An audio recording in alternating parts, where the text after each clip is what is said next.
Hello everyone. இன்னைக்கு லெசனில் நம்ம என்ன பார்க்க போகிறோம் அப்படின்னா, ஈஸியாக இங்கிலீஷ் பேசுகிறதுக்கு தேவைப்படுற ஷார்ட் ஃப்ரேசஸ் பார்க்க போகிறோம். இந்த மாதிரியான ஷார்ட் ஃப்ரேசஸ் நம்ம படித்து அதை ஞாபகத்தில் வச்சுக்கிறதுக்கும் ரொம்ப ஈஸியாக இருக்கும்.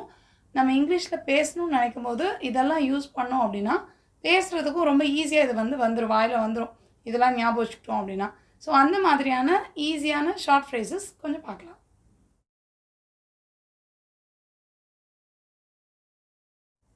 First one, no means no.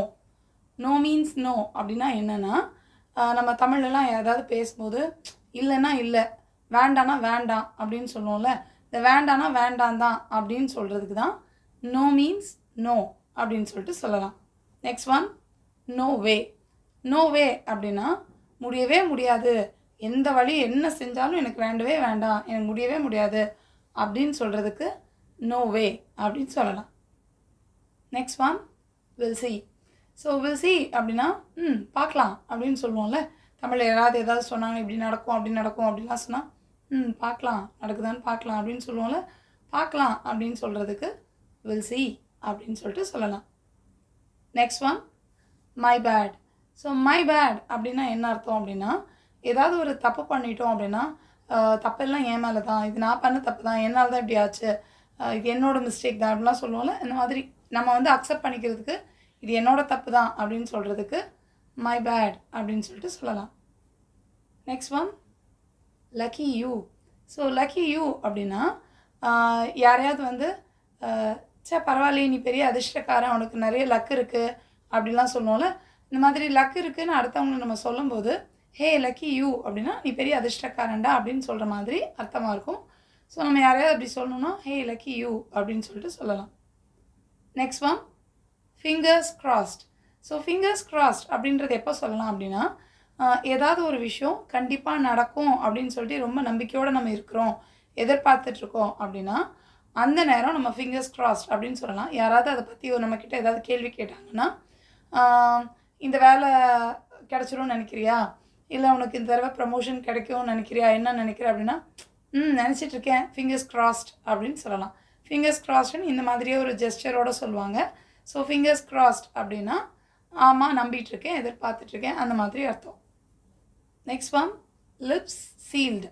So lips sealed அப்படின்னா யாராவது நம்மக்கிட்ட ஏதோ கேள்வி கேட்குறாங்க, நம்ம அதுக்கு பதில் சொல்கிறதுக்கு விரும்பலை அப்படின்னா, நான் இந்த விஷயத்தில் வாயை திறக்க மாட்டேன் அப்படின்லாம் சொல்லுவோம்ல. அந்தமாதிரி நான் வாயை திறக்க மாட்டேன் அப்படின்னு சொல்கிறதுக்கு லிப்ஸ் சீல்டு. அதாவது என்னோடய லிப்ஸ் மூடிக்கிச்சு, வாயவே நான் திறக்க மாட்டேன், எதுவும் கேட்காதீங்க, லிப்ஸ் சீல்டு அப்படின்னு சொல்லலாம். Next one, have a look. So have a look அப்படின்னா இதை கொஞ்சம் பாரேன் அப்படின்னு நம்ம சொல்லுவோம்ல. எந்த விஷயமா இருந்தாலும் சரி தான், நம்ம எழுதியிருக்கிறதோ இல்லை நம்மளோட ட்ரெஸ்ஸோ ஏதோ ஒன்று அடுத்தவங்ககிட்ட இதை கொஞ்சம் பாரேன் அப்படின்னு சொல்கிறதுக்கு ஹாவ் அ லுக் அப்படின்னு சொல்லிட்டு சொல்லலாம். Next one, have some. Have some அப்படின்னா இதை கொஞ்சம் வச்சுக்கோயேன், இன்னும் கொஞ்சம் எடுத்துக்கோயேன் அப்படின்னு யார்ட்டையாவது ஏதாவது சொல்லணும்னா ஹாவ் சம் அப்படின்னு சொல்லலாம். முக்கியமாக சாப்பிட்ற விஷயத்தில் இன்னும் கொஞ்சம் வச்சுக்கோ அப்படின்னு சொல்கிறதுக்கு ஹாவ் சம் அப்படின்னு சொல்லலாம். Next one, who knows. So who knows அப்படின்னா யாருக்கு தெரியும் அப்படின்னு அர்த்தம். இது ரெண்டு விதமாக சொல்லலாம். ஹூ நோஸ் அப்படின்னா முதல்ல உனக்கு இதை பற்றி தெரியுமா அப்படின்னா யாருக்கு தெரியும் இந்த விஷயம்லாம் அப்படின்னு சொல்கிறதுக்கு ஹூ நோஸ் அப்படின்னு சொல்லிட்டு சொல்லலாம். இதே இது இன்னொரு அர்த்தத்தில் எப்படி சொல்லலாம் அப்படின்னா, நிஜமாகவே யாருக்கு இது தெரியும் அப்படின்னு கேட்குறதுக்கு ஹூ நோஸ் அப்படின்னு சொல்லிட்டு கேட்கலாம். ஸோ டோனை நம்ம கொஞ்சம் டிஃப்ரெண்ட்டாக சொன்னோம் அப்படின்னா அர்த்தமும் சேர்ந்து மாறிக்கும். Next one, who cares. So who cares அப்படின்னா யாருக்கு என்ன கவலை அப்படின்னு சொல்கிறது. ஐ டோன்ட் கேர், எனக்கு இதை பற்றி எந்த கவலையும் இல்லை அப்படின்ற மாதிரி சொல்கிறதுக்கு ஹூ கேர்ஸ் அப்படின்னு சொல்லலாம். யாராவது ஒரு விஷயம் பரவனை அவங்க அப்படி நினச்சிட்டாங்க இப்படி நினச்சிட்டாங்க அப்படின்லாம் சொல்கிறதுக்கு ஹூ கேர்ஸ், எனக்கு என்ன கவலை அந்த மாதிரி சொல்லிக்கலாம். Next one, so far. சோஃபார் அப்படின்றதுக்கு என்ன அர்த்தம்னா இதுவரையில் அப்படின்னு சொல்கிறதுக்கு சோஃபார் அப்படின்னு சொல்லலாம். இந்த பதில் நம்ம எப்போ சொல்லலாம் அப்படின்னா, நம்ம ஏதோ வேலை பார்த்துட்டு இருக்கும்போது எல்லாம் எப்படி போயிட்டுருக்கு, நல்லா போயிட்டுருக்கா அப்படின்னு கேட்குறதுக்கு யா நல்லா போயிட்டுருக்கு சோஃபார் அப்படின்னு சொல்லலாம். அதாவது இப்போ வரைக்கும் நல்லா போயிட்டுருக்கு. ஸோ இப்போ வரைக்கும் அப்படின்னு யார்ட்டையாவது பதில் சொல்கிறதுக்கு சோஃபார் அப்படின்னு சொல்லலாம். Next one, are you serious. So are you serious அப்படின்னா நிஜமாவா சொல்கிற அப்படின்னு ஏதாவது ஒரு விஷயம் யார்ட்டையே கேட்போம்ல, நிஜமாவே சொல்கிறியா அப்படின்லாம் கேட்குறதுக்கு are you serious அப்படின்னு சொல்லிட்டு கேட்கலாம். Next one not yet. So not yet அப்படின்னா இன்னும் இல்லை அப்படின்னு அர்த்தம். அதாவது இந்த வேலையை முடிச்சிட்டியா, இதை வாங்கிட்டியா, சாப்பிட்டுட்டியா, எது கேட்டாலும் இன்னும் இல்லை அப்படின்னு சொல்கிறதுக்கு நாட் yet அப்படின்னு சொல்லலாம். Next one just ignore. So just ignore அப்படின்னா விட்டு தள்ளு அதை அப்படின்னு சொல்கிறதுக்கு ஜஸ்ட் இக்னோர் அப்படின்னு சொல்லலாம். யாராவது ஒருத்தர் ஏதோ ஒரு விஷயத்த நினச்சி ரொம்ப புலம்பிகிட்டே இருக்காங்க, இப்படியாச்சு அப்படியாச்சுன்னா சொல்கிறாங்கன்னா அதை விட்டு தள்ளு, அதை பற்றி யோசிக்காத அப்படின்னு சொல்கிறதுக்கு ஜஸ்ட் இக்னோர் அப்படின்னு சொல்லலாம். நெக்ஸ்ட் ஒன் ஸோ ஆம் ஐ.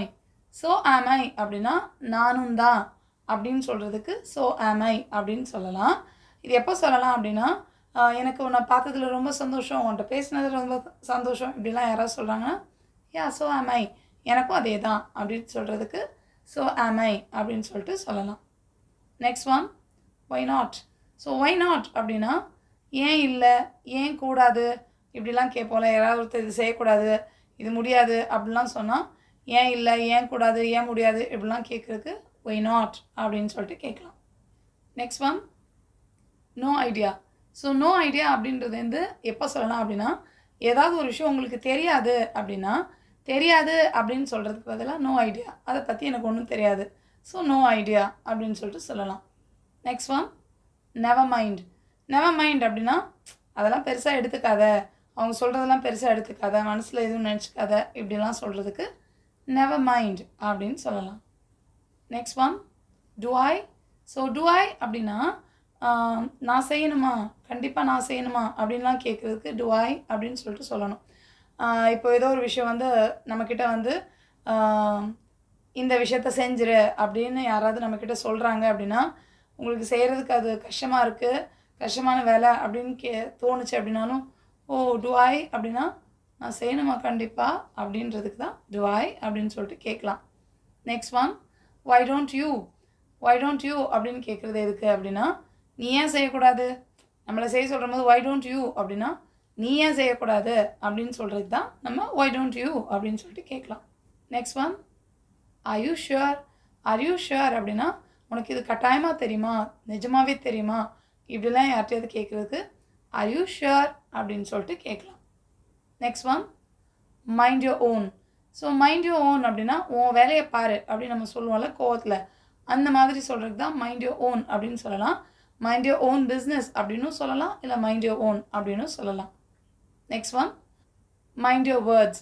ஸோ மைண்ட் யோர் வேர்ட்ஸ் அப்படின்னா வார்த்தையை அளந்து பேசு அப்படின்னு சொல்கிறோம்ல, அந்த மாதிரி சொல்கிறதுக்கு மைண்ட் யோர் வேர்ட்ஸ் அப்படின்னு சொல்லலாம். Next one mind your manners. Mind your manners அப்படின்னா பொது இடத்துல ஒழுங்காக நடந்துக்கோ அப்படின்னு சொல்கிறதுக்கு, சரியாக நடக்கலை ஒழுங்காக நடந்துக்கோ, பார்த்து நடந்துக்கோ அப்படிலாம் சொல்கிறதுக்கு மைண்ட் யோர் மேனர்ஸ் அப்படின்னு சொல்லலாம். Next one at the earliest. So at the earliest அப்படின்னா எவ்வளோ சீக்கிரமாக முடியுமோ அந்த அளவுக்கு சீக்கிரமாக, ரொம்ப சீக்கிரமாக அப்படின்னு சொல்கிறதுக்கு அட் த ஏர்லியஸ்ட். யாராவது ஒருத்தர் இது எப்போ வேணும் உங்களுக்கு முடிச்சு அப்படின்னு கேட்கும்போது எவ்வளோ சீக்கிரமாக முடியுமோ அவ்வளோ சீக்கிரம், ரொம்ப சீக்கிரமாக அப்படிலாம் சொல்கிறதுக்கு அட் த ஏர்லியஸ்ட் அப்படின்னு சொல்லலாம். Next one is it real. Is it real அப்படின்னா இது வந்து உண்மையானது தானா, நிஜமானது தானா அப்படின்னு எதையாவது கேட்கணுன்னா இஸ் இட் ரியல் அப்படின்னு சொல்லிட்டு கேட்கலாம். Next one done. So done அப்படின்னா என்ன அர்த்தம் அப்படின்னா முடிஞ்சிருச்சு, முடிச்சிட்டேன் அப்படிலாம் சொல்கிறதுக்கு டன் அப்படின்னு சொல்லலாம். யாராவது நம்மக்கிட்ட இந்த வேலையை முடிச்சிட்டியா, அதை முடிச்சிட்டியா இப்படிலாம் எதாவது கேட்டாங்களோ யா டன் அப்படின்னா முடிஞ்சிருச்சு அப்படின்னு அர்த்தம். இன்னொன்று வந்து எப்படி யூஸ் பண்ணலாம் அப்படின்னா நம்மக்கிட்ட வந்து யாராவது இதை செய்யுங்க அப்படின்னா ஓகே கண்டிப்பாக செஞ்சிடுறேன் அப்படின்னு சொல்கிறதுக்கும் டன் அப்படின்னு சொல்லிட்டு சொல்லலாம்.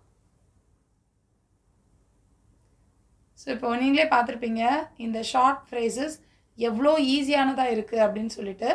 நிறைய இடத்துல நம்ம இந்த மாதிரியான ஷார்ட் ஃப்ரேசஸ் யூஸ் பண்ணலாம். இதெல்லாம் வந்து கற்றுக்கிறதுக்கு ரொம்ப பெருசாக இங்கிலீஷெல்லாம் கற்றுக்கணும் அப்படிலாம் தேவையில்லை, ரொம்ப சிம்பிளாக இதெல்லாம் தெரிஞ்சுக்கலாம். இதெல்லாம் வந்து சின்ன சின்ன ஃப்ரேசஸ்லாம் கற்றுக்கிட்டு நம்ம டெய்லி லைஃப்பில் கூட யாராவது கேட்கும்போது சின்ன சின்னதாக கேள்வியெல்லாம் கேட்கும்போது நம்ம குழந்தைங்கக்கிட்ட நம்ம ஃப்ரெண்ட்ஸ் கிட்டலாம் இந்த மாதிரியான அந்த சாரி தேங்க்யூலாம் சொல்கிற மாதிரி இந்த மாதிரி ஷார்ட் ஃப்ரேசஸ் நம்ம யூஸ் பண்ணோம் அப்படின்னா இது நமக்கு பழகிடும் நிறையா. ஸோ இதை பழகிட்டோம் அப்படின்னாலே பேசும்போது ரொம்ப அப்படி கேஷுவலாக பேசும்போது இந்த மாதிரியெல்லாம் நிறையா வரும். ஸோ இப்படி பேசி பழகணுன்னா ஃப்ளூவெண்ட்டாக இங்கிலீஷ் பேசுகிறதுக்கு ரொம்ப ஹெல்ப்ஃபுல்லாக இருக்கும். So I'll meet you in the next lesson. Thank you. Bye.